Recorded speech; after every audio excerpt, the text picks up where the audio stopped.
Hello everyone, welcome back to NutriFlow. Today I want to talk about something that affects millions of young adults, but is widely misunderstood: reflux. When most people think about reflux, they immediately think it's just about too much stomach acid, but the reality is far more complex, and understanding this complexity can completely change how we approach the condition. Let me start by saying that I've seen so many people pop antacids like candy, thinking they're solving their reflux problem. And yes, these medications can provide temporary relief, but they're not addressing the full picture. According to research published in gastroenterology journals, reflux is actually a mechanical and motility disorder as much as it is an acid-related condition. Think of your digestive system like a one-way highway with carefully designed exits and entrances. At the junction between your esophagus and stomach, there's a valve called the lower esophageal sphincter, or LES. This valve is supposed to act like a security gate, opening to let food in and then closing tightly to keep stomach contents from flowing back up. But here's where it gets interesting. A study examined patients with reflux symptoms and found that many of them didn't actually have excess acid production.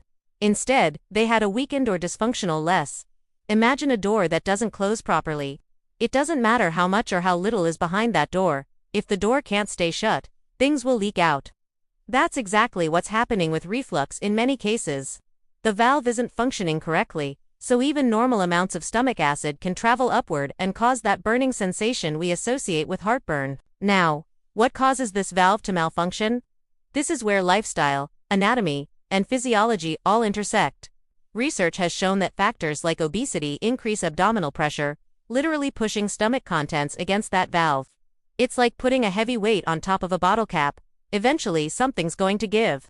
Certain foods and beverages can also relax the LES.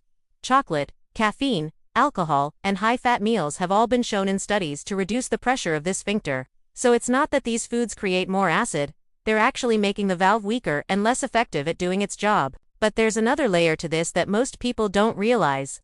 Delayed gastric emptying, which means your stomach takes longer to process and move food into the small intestine, can also contribute significantly to reflux.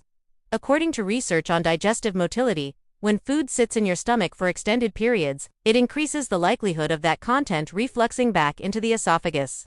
Think of your stomach as a staging area in a manufacturing plant. If products keep piling up in that staging area because the conveyor belt to the next station is moving slowly, eventually there's overflow. That's delayed gastric emptying in a nutshell. Stress and the gut-brain connection also play a massive role here. Studies have demonstrated that psychological stress can alter esophageal motility and increase sensitivity to acid exposure. Your brain and your digestive system are in constant communication through the vagus nerve. And when you're stressed, this communication can go haywire. Your body might produce different amounts of digestive enzymes, your gut motility can change, and your perception of pain can be heightened. So two people with the exact same amount of acid reflux might have completely different experiences based on their stress levels and how their nervous system is functioning. Here's something else that surprises many people: silent reflux. This is a form of reflux where stomach contents reach the throat and voice box without causing the typical heartburn sensation. Research published in otolaryngology journals shows that many cases of chronic cough, hoarseness, and throat clearing are actually due to reflux, not respiratory issues. But because people don't feel the classic burning in their chest, they never connect their symptoms to their digestive system. The acid is still causing damage, it's just happening in a different location. I also want to address the role of the diaphragm, because this is crucial and often overlooked. Your diaphragm, the muscle that helps you breathe, actually works together with the LES to prevent reflux. There's an opening in the diaphragm called the hiatal opening where the esophagus passes through. In some people, part of the stomach can push up through this opening, creating what's called a hiatal hernia. According to research, hiatal hernias significantly impair the anti-reflux barrier and are found in a large percentage of people with chronic reflux. So again, we're talking about a structural and mechanical issue, not just an acid problem. What does all this mean for managing reflux? It means we need a comprehensive approach.